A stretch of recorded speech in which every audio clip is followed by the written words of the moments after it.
Okay, so I'm gonna say this. I'm trying not to be insulting about this, but I was like looking through my plans for today, and and I look in the module overviews because I mean these is as much for me as it is for you to remind me what I plan on doing, and I don't have anything listed. And then I realize, oh, it's because it's that day. It's that day where I give you all instructions, and about 80% of the class gets it.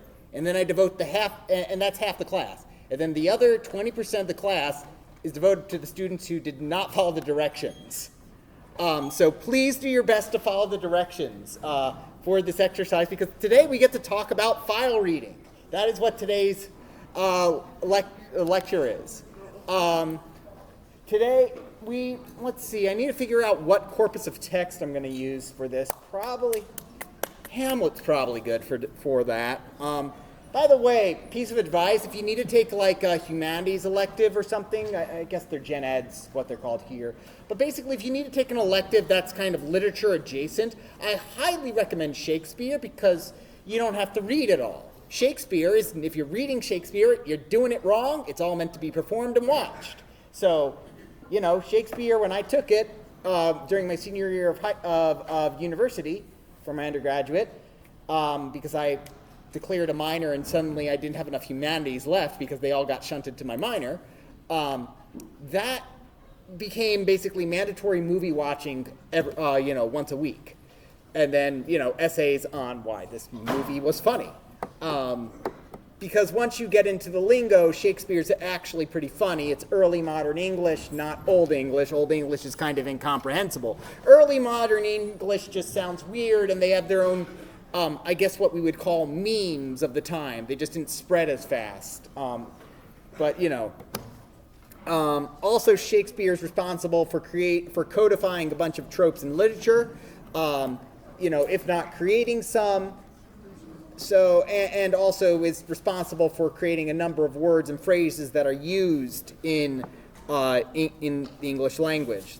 I think malapropism is the only one I can currently think of, but hey. All right. So file reading in Python is amazing. It is amazing. Now, the reason we care about file reading is this assignment over here, which some of you have been introduced to, I think, in your lab, which is the Hurricane Tracker assignment. This one's interesting. It is also very easy for me to tell if you did not actually do the work for this assignment and just simply downloaded it from a friend. So hence the giant bolded text that you see on the screen, because I'm trying to tell you, because I got tired of basically calling people out on not doing the work. But it makes it very easy. It's very easy now for me to just simply, it has saved me a lot of trouble just giving some students who just didn't do the work automatic zeros on this. So please don't get caught in the crossfire with basically a way for me to catch cheaters. Which is, so simply put, you want to download this over here, your starterfiles.zip. Okay? Once we do that, I'm going to go ahead and just download it to my desktop. You can download it wherever you want it to go. Okay? It doesn't really matter. So it will be downloaded as a zip file.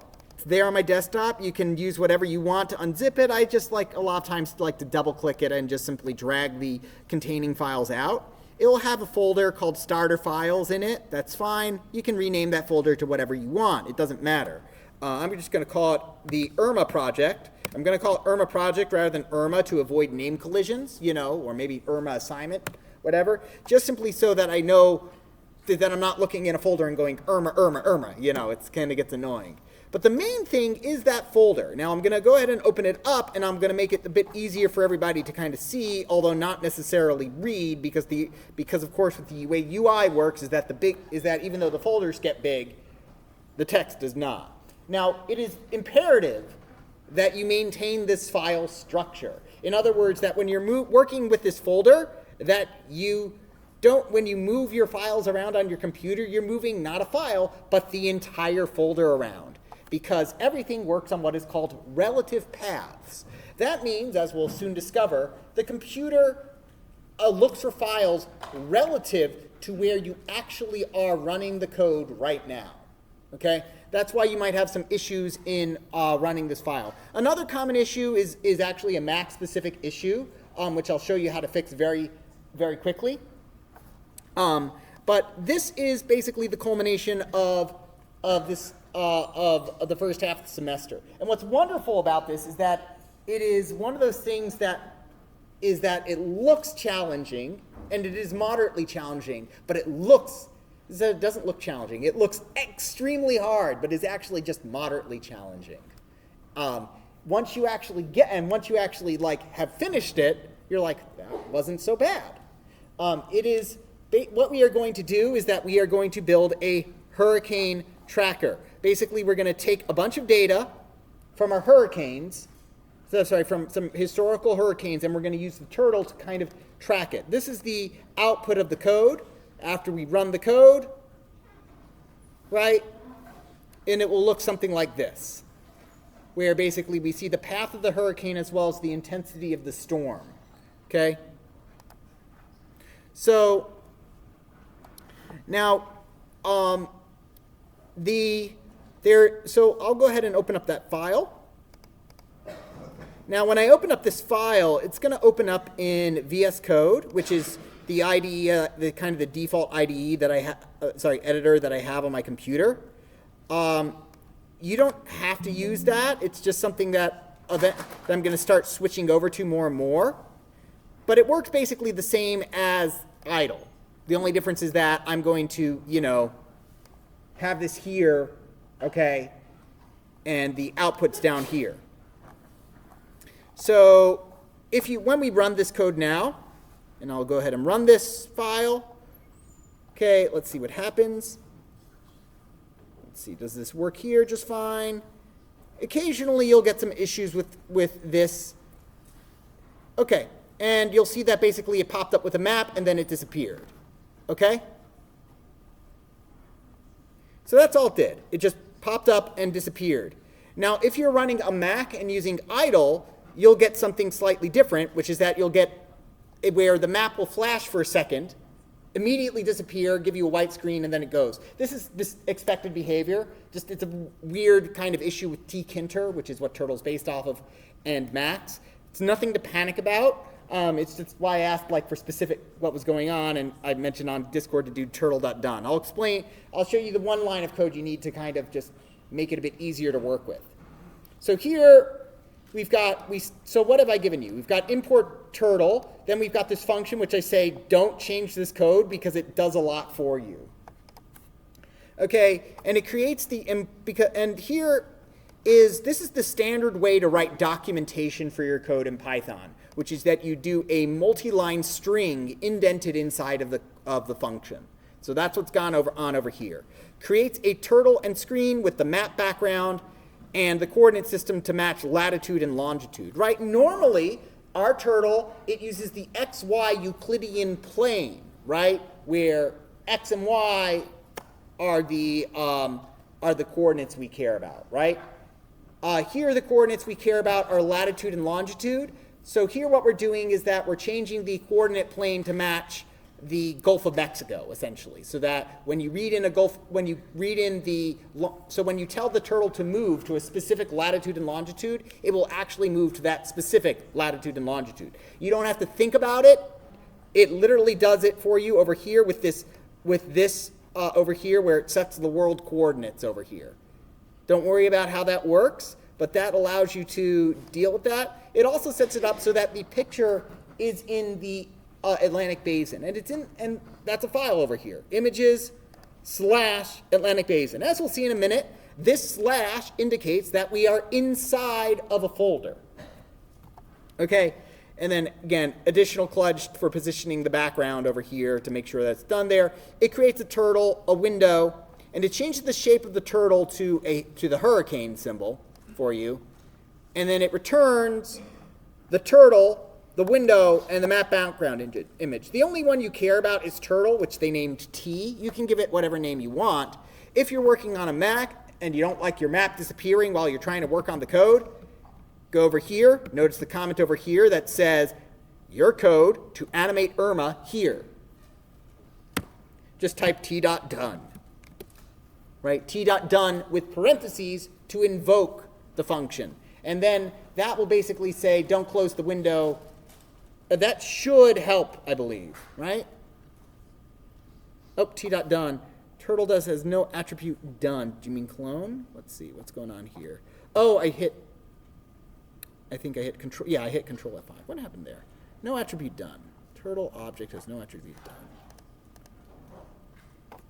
Or is it turtle.done? Okay. Turtle.done. Yep, come on. And now run.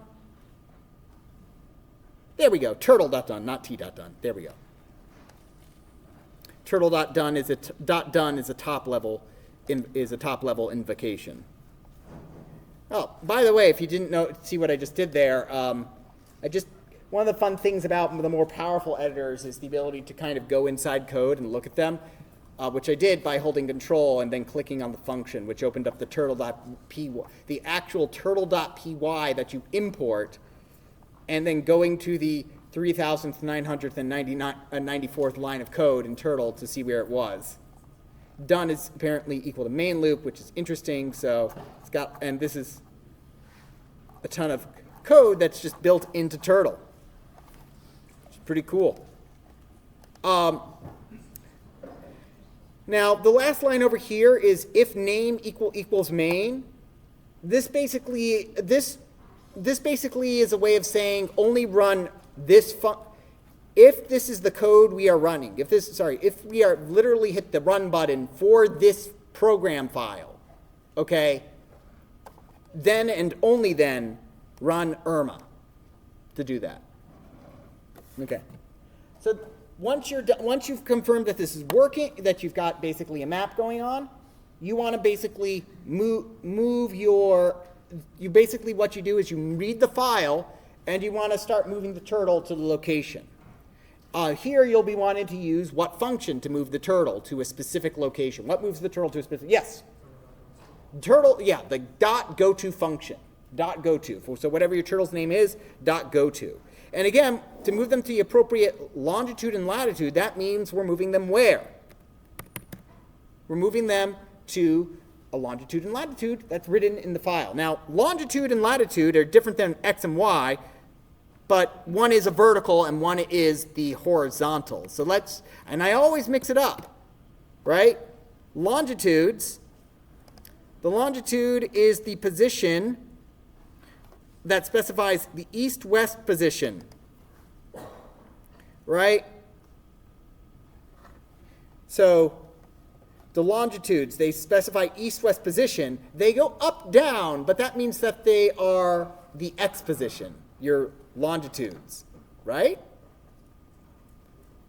And your latitude, well, they go around the Earth, right? The latitudes, they go around the Earth. They are parallel to the equator, right? I'm just going off of this, right? It says it's parallel to the, let's see, geographic latitude. Yep.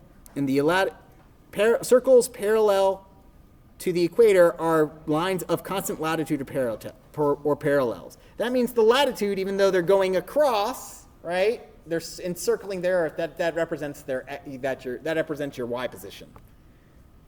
So, common mistake, just make sure if your turtle is appearing when you're reading the file and moving him to a specific location, try flipping your locations. Okay, so now before I can really go into detail about this, in order to understand this, we got to understand what files are on computers. Files basically come in two forms. And also, kind of everything is a file on your computer under the Unix kind of situation. So if you're using a Mac, congratulations, everything, including your commands, are files. Don't know if Windows works in the same paradigm. I suspect it does because that's kind of just a very useful paradigm to have. But the idea here is that you've got, broadly speaking, two types of files. Binary files and text files. Basically, things that can be read by people and things that cannot be read by people. Okay? An example of a binary file is, let's see, there's this video game shortcut. No, that's going to be a binary file. That's going to not be a text file, most likely. Let's see. Let's go. Oh, I know. I'm going to take this zip file, open it up in here, and open anyway as a text using the text editor. So this is what is text. So if I try to open up your text, the zip file, the startfiles.zip, inside a text editor, this is what it looks like. It's got some human readable text. Here it's starterfiles/data/Emily, Emily being a hurricane. But most of this is a bunch of encrypted data. Not encrypted, but compressed data.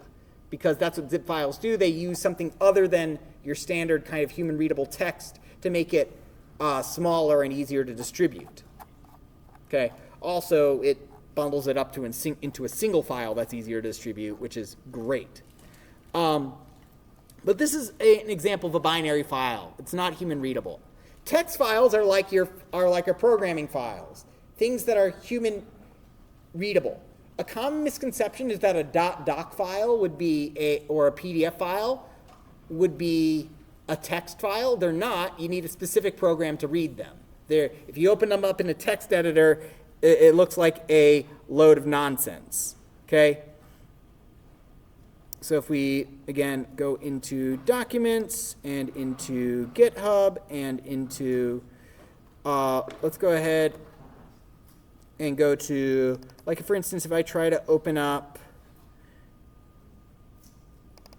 let's see, CV. If I try to open up my CV, a PDF here, it just opens up as, it's got some useful information, but again, it's in its own specific file format. Okay, so when I'm talking about text files, I mean like literally readable in a text editor, and you can parse it using a programming language without any external libraries. So in order to work with text files, we probably want to, actually use something that is useful, or something that is nice and got a good amount of text.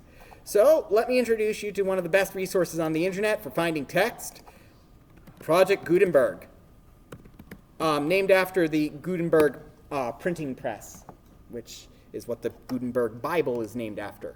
So this is basically a repository, US-based repository. Anything that is out of copyright can be uploaded here, and so you end up with a lot of out of copyright books here. For instance, if we're looking for Frankenstein,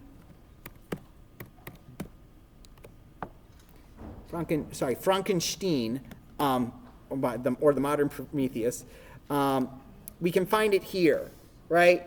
Now, you don't have to follow directions yet, but in a few minutes I will say you need to follow the directions, okay? So, but here you can see there's a bunch of different files, and one over here is plain text UTF-8, which is basically what we're looking for there, a plain text. And that loads up here like this. Generally, you see these files as .txt files. Okay, and we can simply download these and parse these very easily in Python. Okay? I'm going to have some issues with these, but that's okay. We've seen that before. Okay. So now, time to follow directions. Okay? First things first, figure out where you're on your computer you're going to be working today. Is it your documents folder? Is it your desktop? Is it a folder you have specifically set up for programming? I don't care. Just make sure you figured out what that is and you know how to get to it, okay? So I like my desktop because it's there and in front and it gets a whole lot of mess, and then I delete everything from it when I don't need it anymore because I don't. All right, so I think today I mentioned Hamlet would probably be a good one. So what you'll do is that you'll want to go to Project Gutenberg, which is Gutenberg, GUTENBERG.org. Again, it's named after the Gutenberg printing press. Okay, it's been around for a while. It's an old US website. Okay, there's a Project Gutenberg, for Australia that has different text because the copyright laws are different in Australia. Copyright is its own interesting thing, and how it intersects with computers and the way how easy it is to transmit information is its own interesting thing. Copyright law is actually a really fascinating topic. But what we're going to do is we're going to look for Hamlet, that's one of the plays by old Billy Shake, So we're going to go, so I search for Hamlet, Prince of Denmark, and this is not the total number of downloads overall, this is the total amount of downloads this week. So we're going to just click on that first one.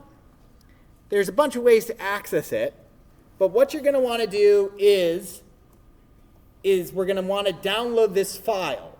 Now there's a few ways to download it, and a lot of you are going to get it wrong, unfortunately, because you might accidentally download the page or whatnot. And it all depends on the web browser you're using or the dialogues you're using. I'm using a Windows computer over here, and I'm using Firefox, which of course is like since I'm using Firefox, I'm already like super in the minority here. Now a few ways to do this is that you might click on it and it might open a dialog box to download it. In which case, awesome, job done. Okay.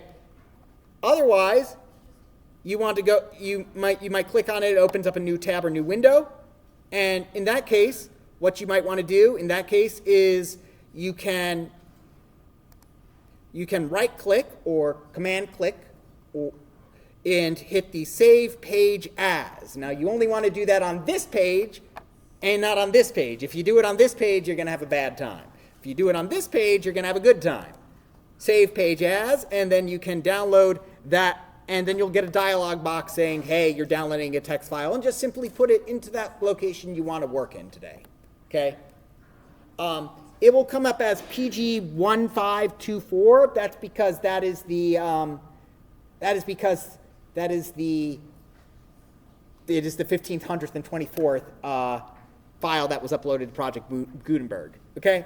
It doesn't really matter what we name it. I'm just going to call it Hamlet for easy access. You could rename it yourself. I'm just going to call it Hamlet, and it will be saved as hamlet.txt. Now, another way to download it, if that is not working for you, or if you're having trouble with that, is to go over to here and scroll down and right-click on this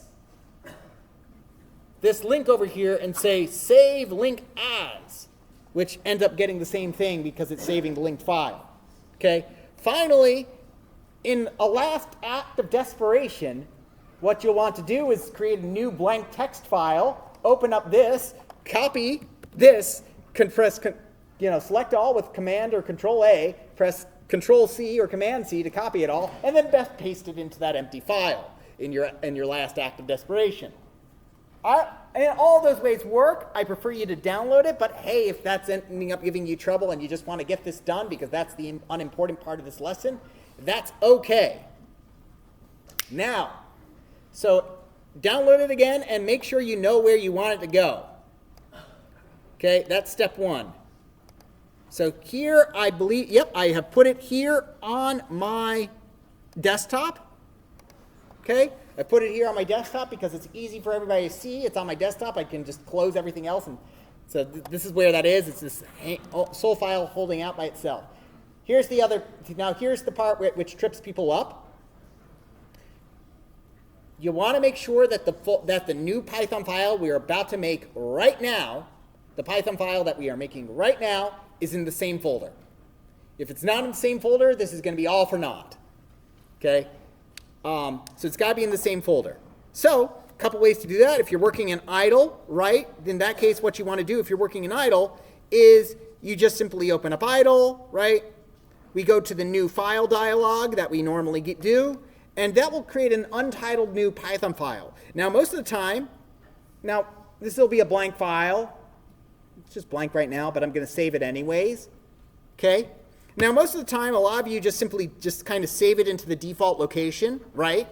Just wherever the dialog box opens up. I'm not going to do that here because that's a weird location anyway. I'm instead going to go to where the Hamlet file is. I know that's on my desktop, so just make sure you move to wherever you know that is. Go over here, okay? and then save your file there. I'm going to go and call this one reading example. Okay, doesn't matter what you name it again.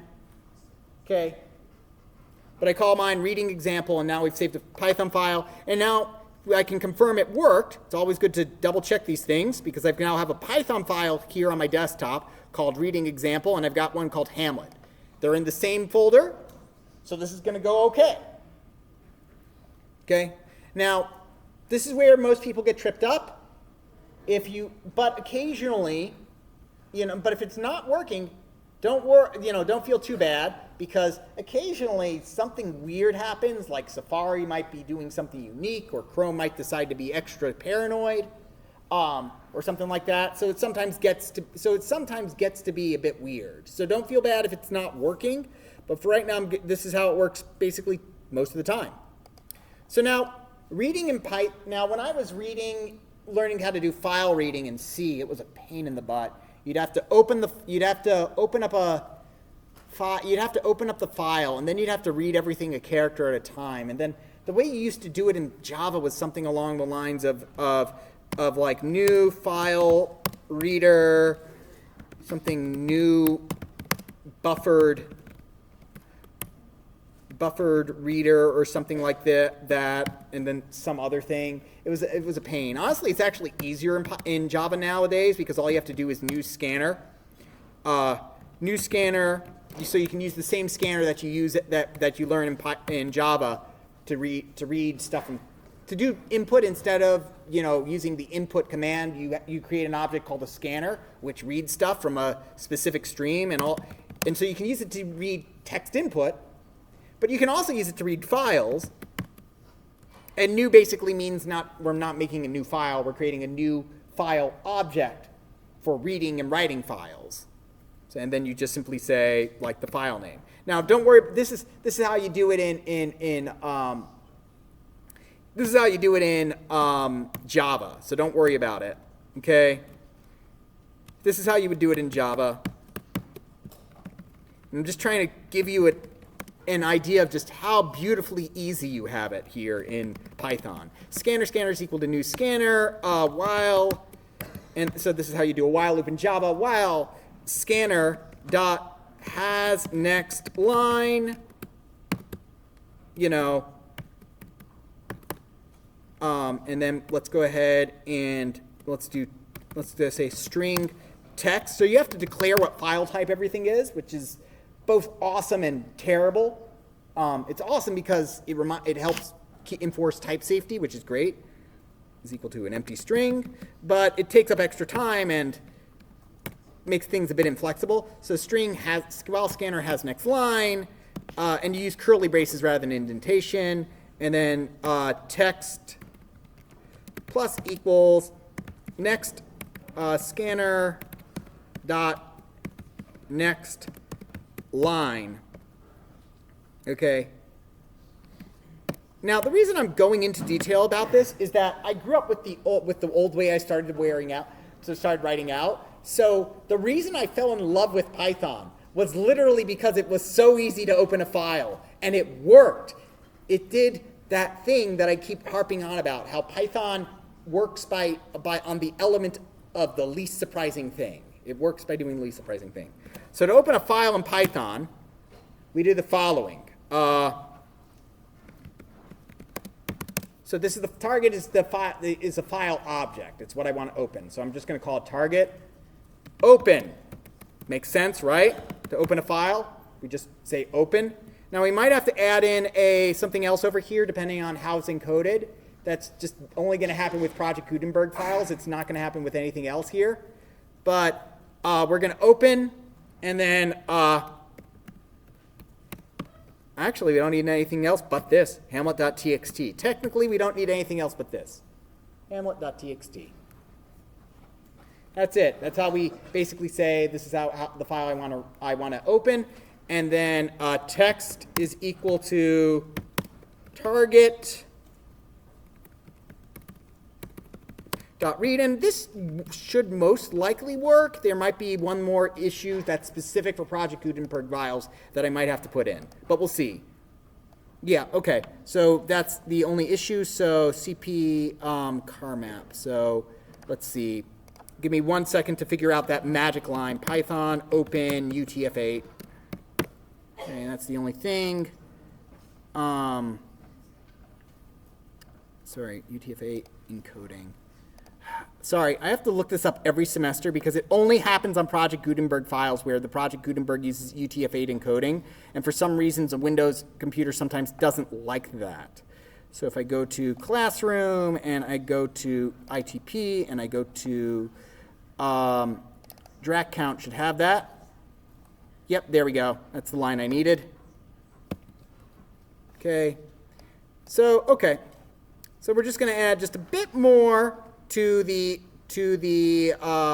program over here. Just literally a bit more. So the first thing we're going to add is that we could do this, but it makes sense to do this by default, is a second argument. R. Any guess for what the R is here? Yes? Read. R for read, W is for write, and A is append, which is a different type of writing. Okay? W overwrites, A is append, which means you add to. And then finally, we have this last argument, which is the magic line just for this exercise. You won't need it again. UTF encoding equals UTF-8. I believe that should, let me run it first to make sure that that works. And give me a second. And yes, that appeared to work. Yep, encoding equals UTF-8. And that's just simply saying the file isn't in the standard Windows encoding that I normally use. It's in UTF-8 encoding, which is universal. Just Python needed to know it was in the universal encoding rather than the Windows encoding because it expects Windows. That's close enough to accurate. Okay, and then there we go. And then there we go. So that's the line there. Encoding equals UTF-8. Okay. Those are your 3 lines that we need to read out and print out the entire file. Now, the most common error you might get, just give me a second, is this. Give me 1 second. The most common issue that students have at this point is getting something that's like this. Which is no such file or directory, and then whatever your file name is. So this is happens one of a couple reasons, and I just put in the slash there because not for any specific reason, just to cause the error. You don't want the slash in there. You want this, what I have here. Okay, but the reason that you get this error is because of a couple things. First, you named it something other than hamlet.py.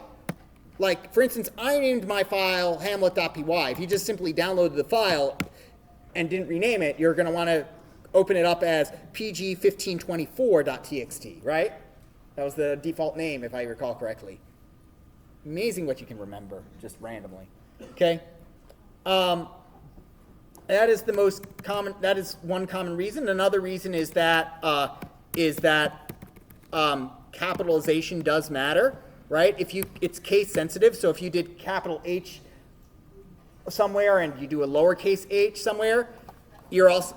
Oh, actually, in Windows it doesn't care. That's right. In Windows it doesn't care, but on a Mac it most certainly will. I believe. Could be wrong. I don't use a Mac, but it would care on Linux. So, regardless, is anyone here having an issue with reading the file? Getting a file not found exception? Yeah, what's the issue? It just said unexpected token, that's all. Okay, did you add in this bit over here, the encoding? Yeah. Interesting, unexpected token. Can you bring down your computer over here? And then I saw another hand over here. What was your issue? See, this is what I mean, like I said, don't be afraid because you get weird stuff sometimes that's not your fault. I got that. Unexpected token. Okay. It says no such file or directory. No such file or directory. Okay, let me see that one too. So let's see. For this first one with unexpected token, hamlet.txt. So where is hamlet.txt? Hamlet.txt, and where's your file over here? Yes. No, the file that you're working, the Python file that you're currently writing. This is a new one. Okay, so it needs to be saved somewhere. Okay, we need to save this. Where is this file? Save it somewhere. It's currently saved. It's currently saved. It has got a name. That's the issue. You've named your file target equals, you've named the file something new. Okay, so name it, and you want to save it somewhere. So save it, not in downloads, but over here onto your desktop, because that's where Hamlet is. So let's call it Hamlet reading. Okay? Hamlet reading, save. Okay? And then we're going to go ahead and run that.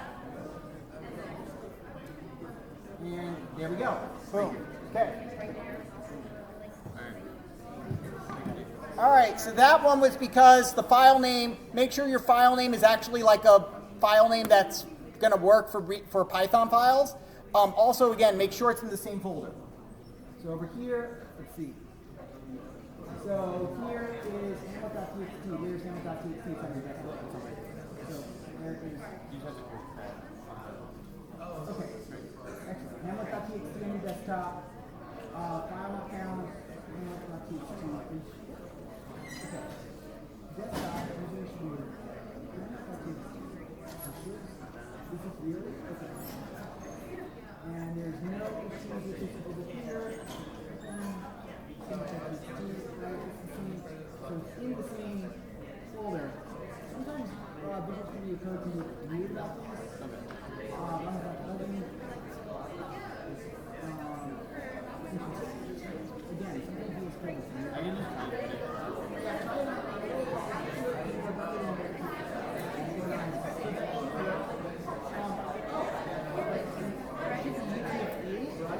No, without the dash. I'm not sure why over there. It should be in the same folder. Checking. Oh! Close this up. Close that? Yeah, close that up too as well.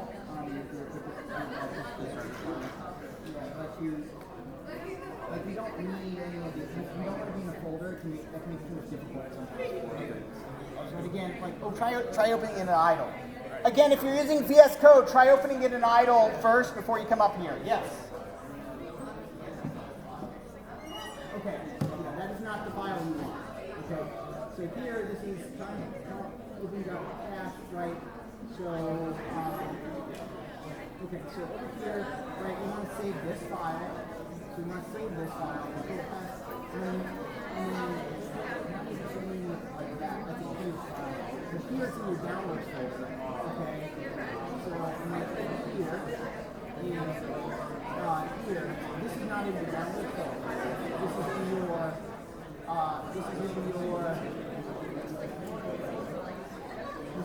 that over there. So now if we put this over here and run this. See, no project font time out. .txt.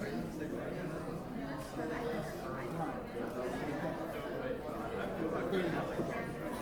So it's got to be in the same folder. Yep, it's let's see. Yeah, it's definitely in the folder issue because this is you saved it in the default location. So you want to do save as to wherever your text file is. That's it. Okay. What about you?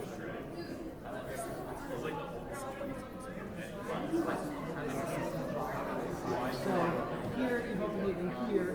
So you're using Sonya. You're on the desktop though. Okay, that's fine. Okay, so that should work. I don't know. So what's going on with this one? So OneDrive, no files. So it's there's this not here. There's where is the Python file not here? So it's save as over here. So save as. Okay, and then desktop. So then let's go ahead and look at all files. So you can see everything. So again,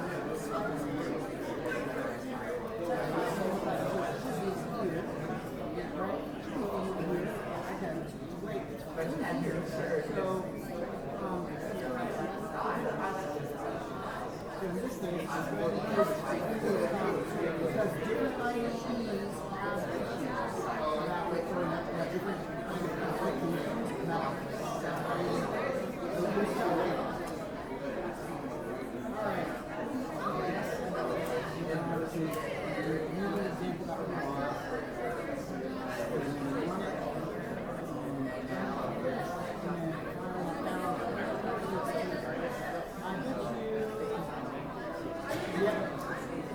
If you call it, well, the issue is that you're filing extensions you need to accidentally examine it, that's what it's called, so that was the issue. Good, so try running it again, it should work.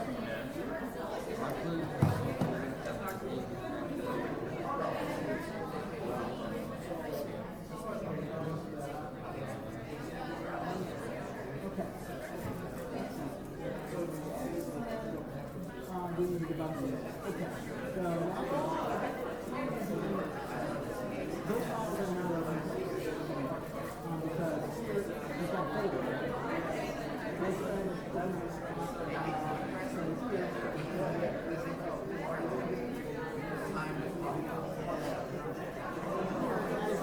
not a file. This file is on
the file that was in your folder.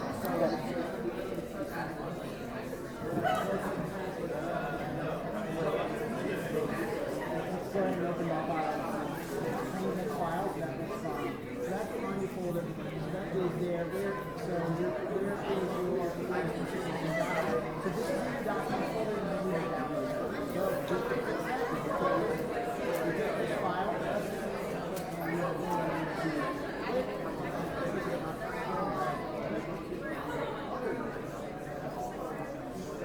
your wife's not putting it right now, but what you want to do is take this and move it to list. Or not, I don't. Or leave all the meters different, so command this is. Command click drag it to here. And what and drag into documents. Here we go, now it's in documents. You gotta be in the same exact place.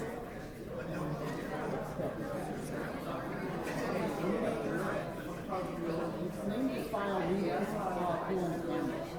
Or no, we didn't do that. Oh, that's gonna be a bit of a nightmare. So let's go ahead and get rid of that instead. So that's part of the issue. You put in a character that you didn't know you couldn't do. So reading Hamlet, stuff that, and that's going to call, that is the call. There we go. And that looks like it's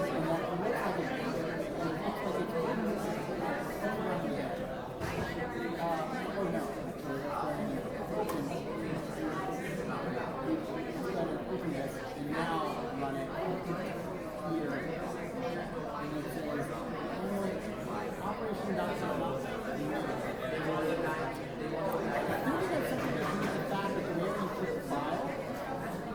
Like, even a very is your folder name. So here, we'll just move it straight onto your desktop. And then here, reading example.py, run. Why is it not Premiere? It's a weird file. Does not have the right permissions. That is weird. And then click Control, click, info.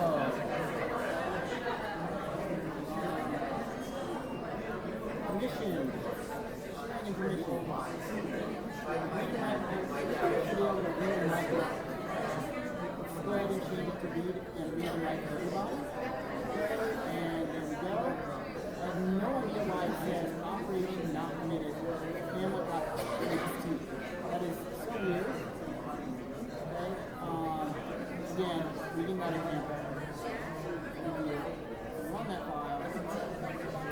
I have no idea what's going on here. I'll have to take a look at that later. That's actually one that stumbled me. So. Google the error operation not permitted on open, okay?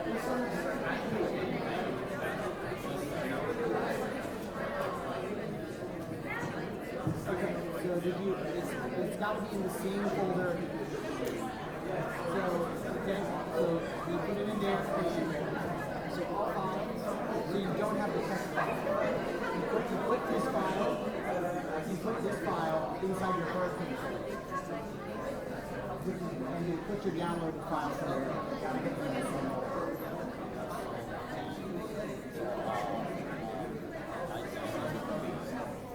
So that you downloaded this, right? Which is Control S. Okay, and so you downloaded it, most likely in here. So here, I'm going to go ahead and put it on your desktop. Okay, so it's easy for you to find. Hamlet.txt. Okay, and there you go. Now you should be able to find it. Hold on. Why is it only on the button? Oh no, it's not. Okay, there you go. There it is. So now you got to take the file in that folder.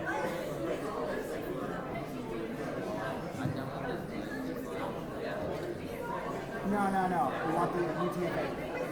Yeah, UTF-8. The zip file won't be able to read it.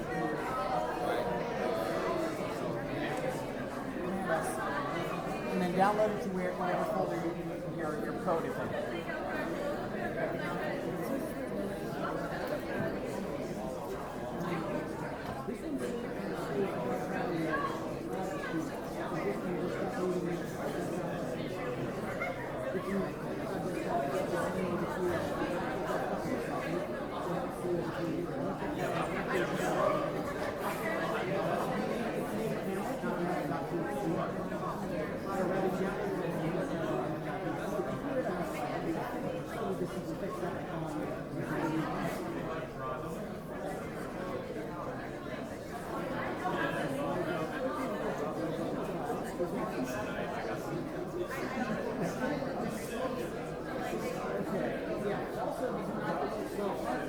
Okay, yeah. That's not what we want. That is the issue.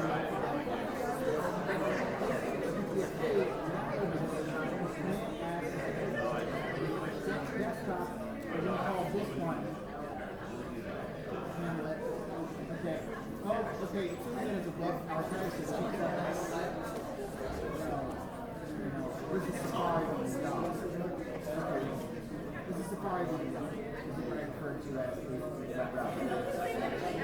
So, man, go ahead and go right. Just simply download the file. You want to right click on the link and open it up right now. In a web archive, which is not going to let you open it because it contains a program. Like I said, worst case scenario, open it up.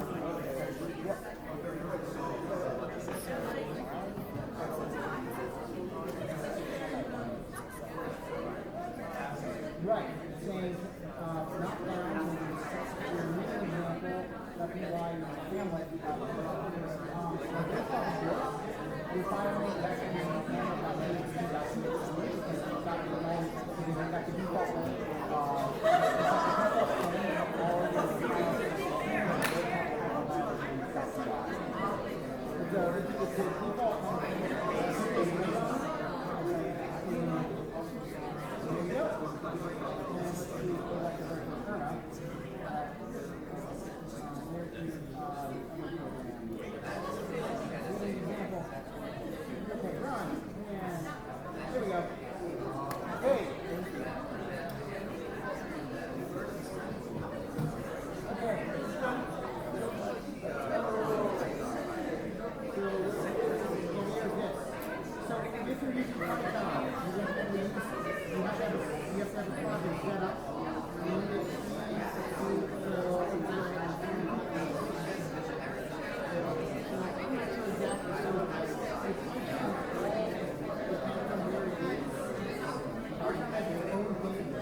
up, we run it.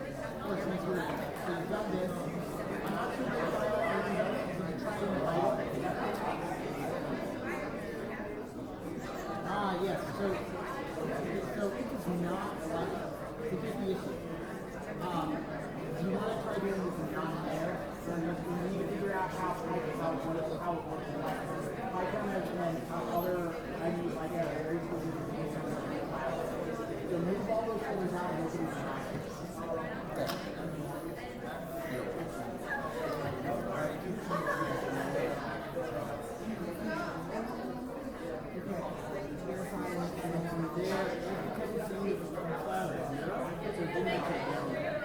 I checked the download there.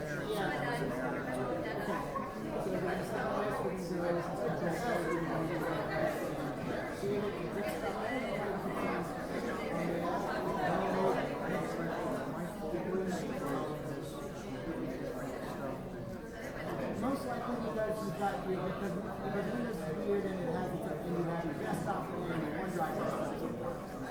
So that can be a bit weird. So I don't know.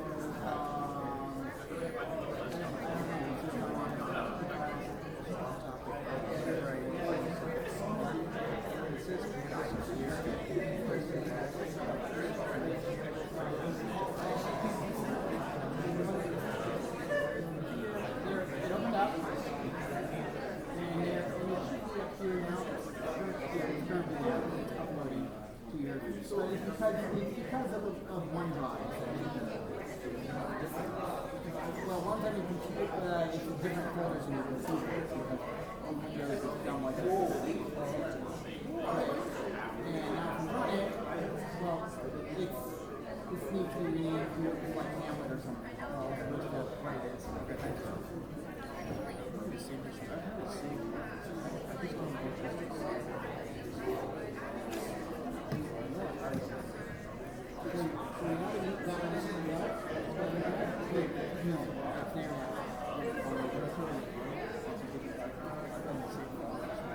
So we need to go ahead and see that, and then we need to go here and go to your desktop, and check the desktop, and reading enables all files, so there it is, so you just need to navigate to that folder, and go use that.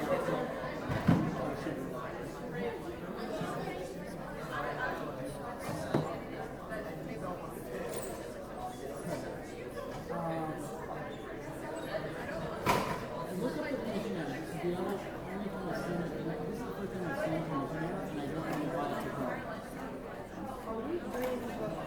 Yeah, I should try. Yeah, I'm running out of time here, so let me go ahead and make sure. So this is what I mean about about half the issues were because of the not being in the proper file, and other stuff and about half of them were what I would classify as weird, which is like OneDrive being weird about file locations, or Google or Safari being weird about letting you download the web page. If you're having trouble downloading it in Safari, open it up with Chrome. Okay. So go ahead and I will address this after class.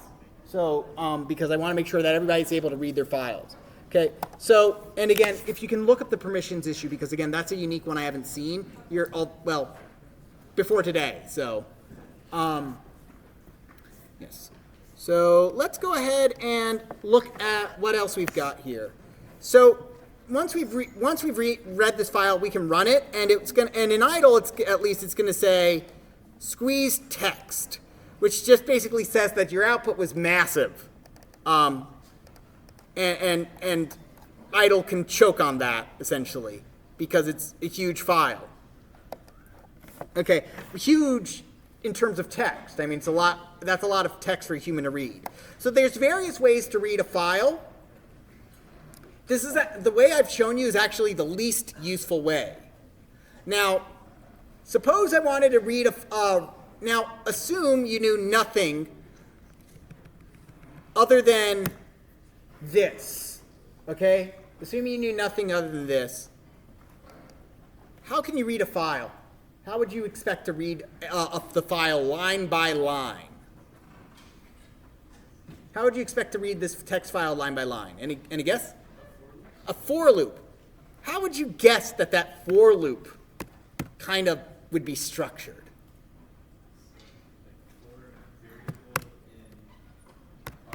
I'll say for line and target. In fact, this is what I did when I was experimenting in Python and trying to open up and teaching it to myself and opening up a file the first time. I'm like, there's no way this is going to work. For line in target. And to my pleasant surprise,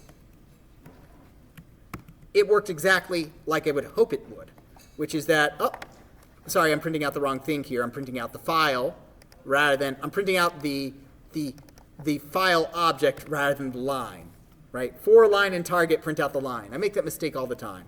And then there it goes. It starts printing out this file line by line. Now, the reason that we've got it like double-spaced going on, double-spaced kind of stuff going on, is because every line has a new line attached to it. So it's reading the new line, printing out the new line, and then the print statement adds its own new line to the end of it. So that's why it's going on. It's actually going, and it goes on for quite a while because, the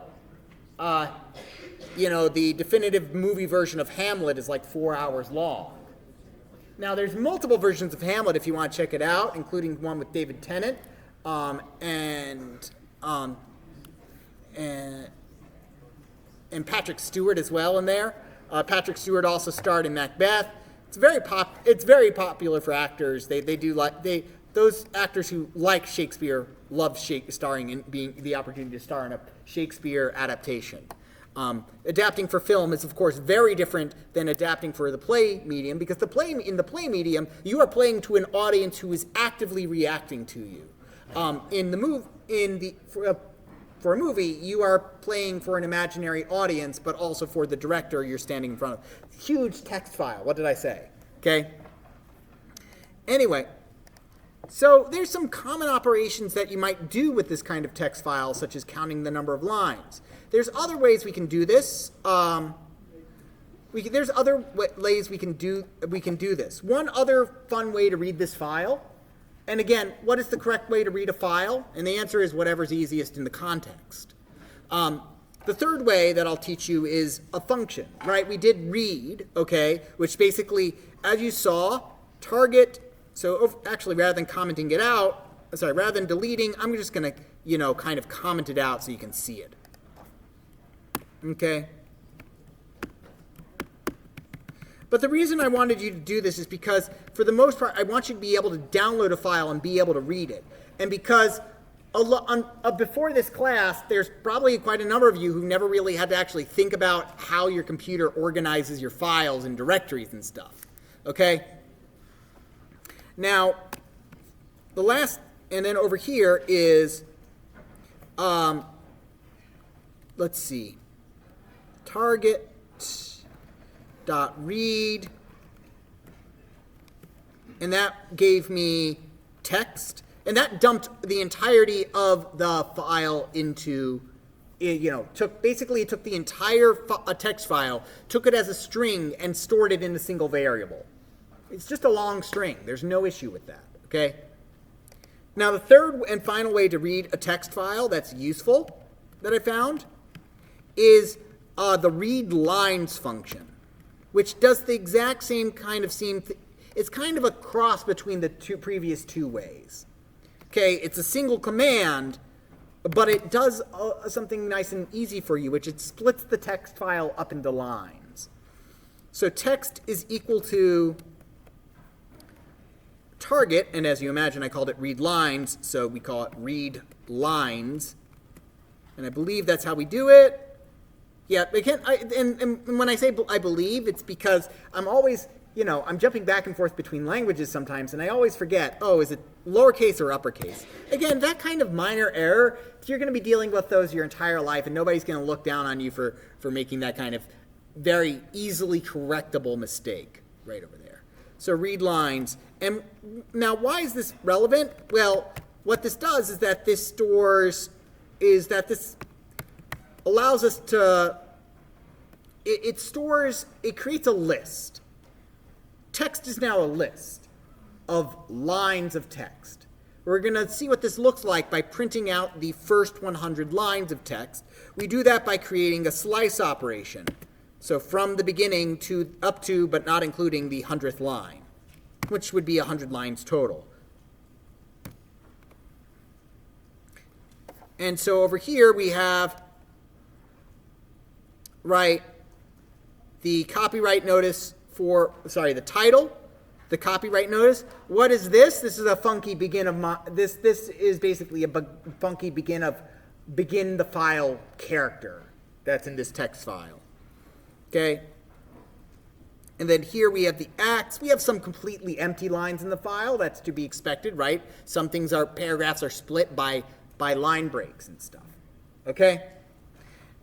But here, right, but this allows us to also just kind of easily parse through empty lines a bit easier. Okay? Now, rather than bore you out of your minds here with this example, because I know some of you are still having trouble with this, let's go back. Now that we've seen how to work with this and how to open it, let's go ahead and apply what we that to what we know, or apply that to our exercise that we have this week, which is the IRMA project. So now I'm going to open that file up, and the IRMA project has 3 folders in it. It is our IRMA folder. And notice that now there are some text files that we're about to look at, but notice they're not in the same folder. But that's okay, as it turns out. Here, what we're doing is that we've got 2 folders. I'll look at images, and we've got an images folder. Now, a lot of times you'll store your images and your text separately, your resources as they're called, or assets, separately, because those are, it's easier to keep it organized. So here the images are stored in here. The hurricane image that we see and the Atlantic Basin, they're stored here. Now we get to those.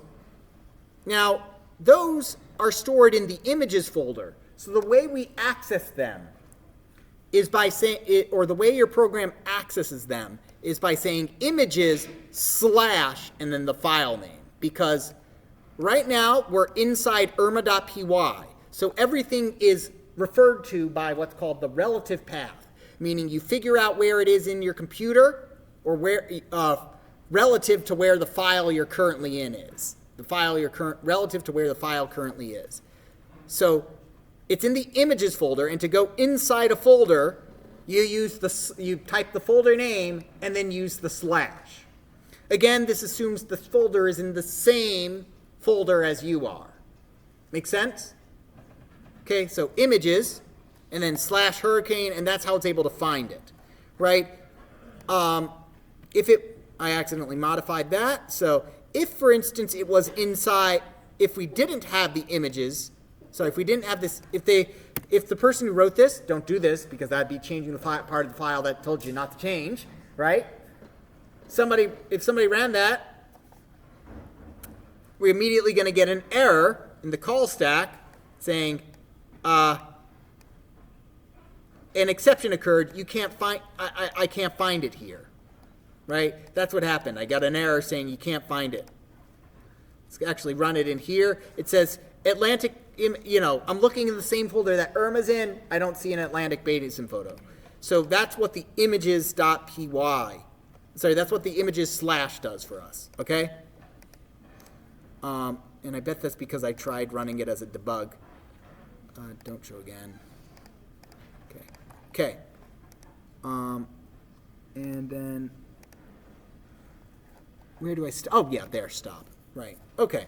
One of the useful things about editors, like more powerful editors, is you get the ability to you get not only a linter, which is what highlights your code to say something's wrong, but also you get the ability to kind of go step by step and debug it, which is nice. Okay.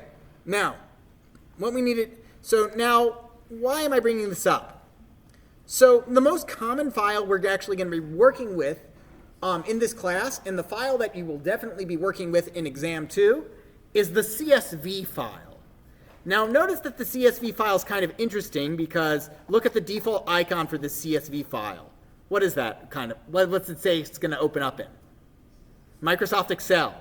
And if you do, and that's what makes CSV files so useful, you can open them up into Microsoft Excel. So if I open up the irma.csv file, it opens perfectly in Excel, but it's not a binary file like most Excel files are. Although it's just a file that Excel recognizes. What CSV files are is that they're used for organized data. Here we can see this CSV file has a bunch of data in it. It's got the date, the time, the latitude, the longitude, and the wind pressure of Hurricane Irma inside of it. Okay? Now, but it is in actuality, this file is a text file. If I drop it, if I open it up, if I drag it over here into my editor, or open it up in an editor, you see what it is. Now, now CSV, and now we actually see what CSV stands for. CSV stands for comma-separated values. Now, it isn't always necessarily commas, but it's basically a text-based table where every line is a row, and you figure out, and the columns are separated by commas. So, right here was the first column, which was the date, and August 30th, comma. That's how we separate the date from the next column, which is the time column, right? It's separated by commas. So that means that this file can not only be used in Excel to do some data analysis in Excel. If you wanted to graph things in Excel, you can use that, but also can be opened up in Python, or in a programming language without having to work through a library. CSV files are very useful like that. But at the end of the day, they're just text files. Actually, at the end of the day, the extensions don't mean anything at all. The extension is useful as a marker to both you and the computer, because the extension tells the computer what program by default to open it in, but there's nothing that says you can't open it in another program if it works for that program. And it also kind of reminds the human what the context of the file is.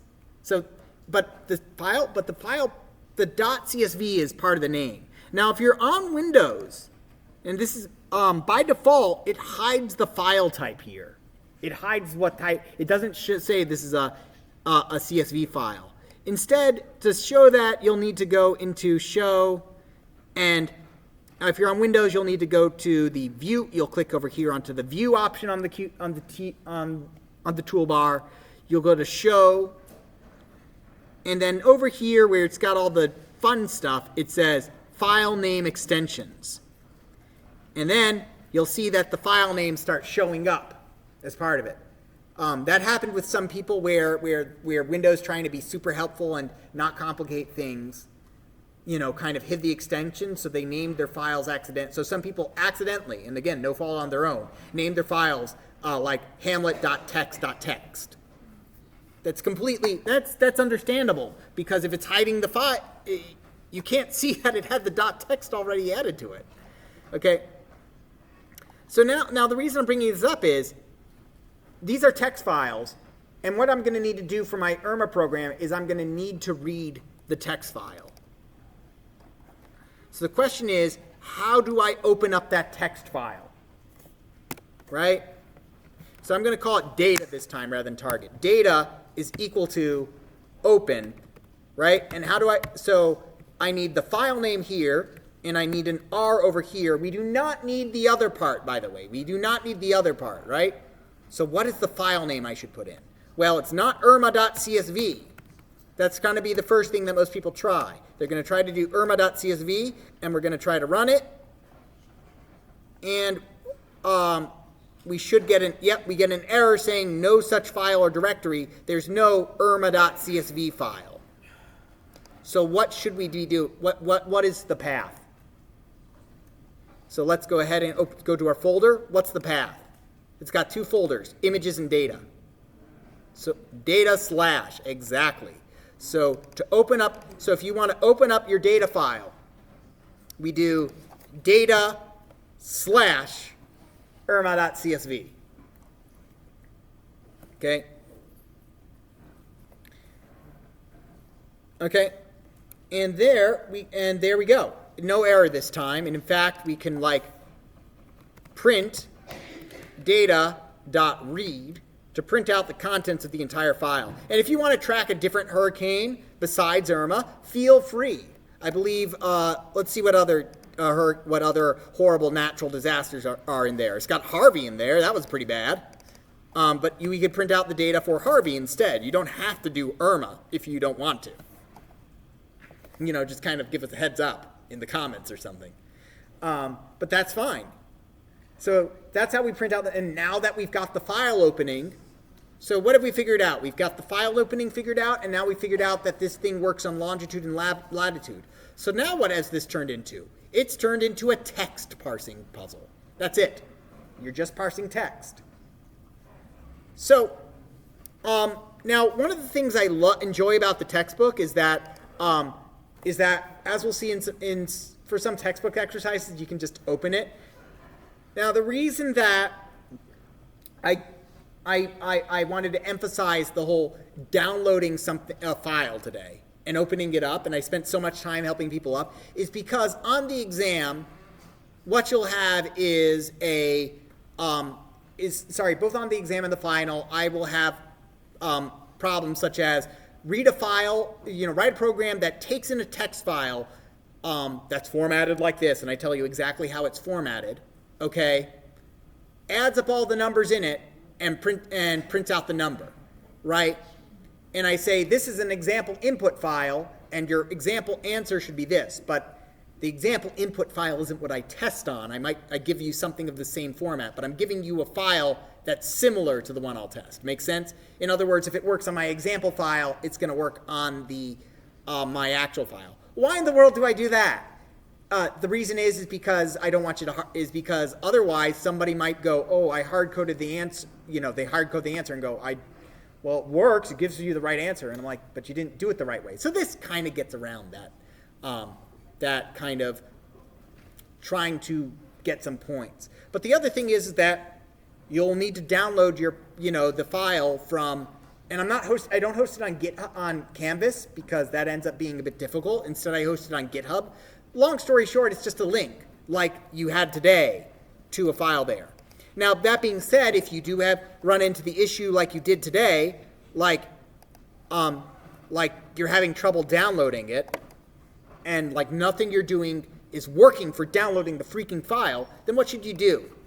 You do the following. You open up the file in your web browser. You press Control-A, you press Control-C, then now we go over to here into, if you're working in idle, it works in idle too. So here we go. Here's how the last way to open up to download this file. I'm going to use idle because you're most likely using idle. Go to New File. Paste the contents of that file in here. Now you're like, but Professor Rosen, Python. This is a Python program now. Well, it turns out if you do save as or save, right now. In the dialog box, and this is true on both on Windows and Mac, and you'll have to zoom in, unfortunately, to see this on the recording, right? We can do the file name over here, Hamlet, and I'm going to call it Hamlet 2 over here. But over here, on the part that you never look at, which is, it says the save as type. Save as type. And so it's got three selections, .py, .pyc, .pyi, which is Python files, and then the second selection is text file. And there we can save it as a text file. You can also save as all files where you just manually put in what file type it is. So if you were having trouble with the downloading and nothing you were doing was working, try this. And there you go. And then voila, it's been downloaded. And now let's go ahead and test that out over here. And there's no shame in doing that because sometimes your tools are just like Safari can just be sometimes. Safari is great for the average user because it has a lot of defensive measures in it, like preventing cross-site resource access that protect a lot of people from a lot of exploits that would get you otherwise if you're not paying attention. But if you're trying to but sometimes if you're trying to download large files on Canvas, it can be a real pain. So here we can see this, and it works on the Hamlet 2 file we just downloaded. So that is it.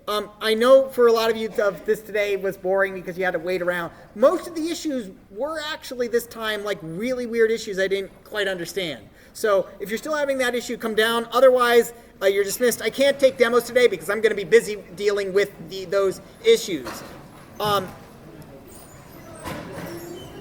All right.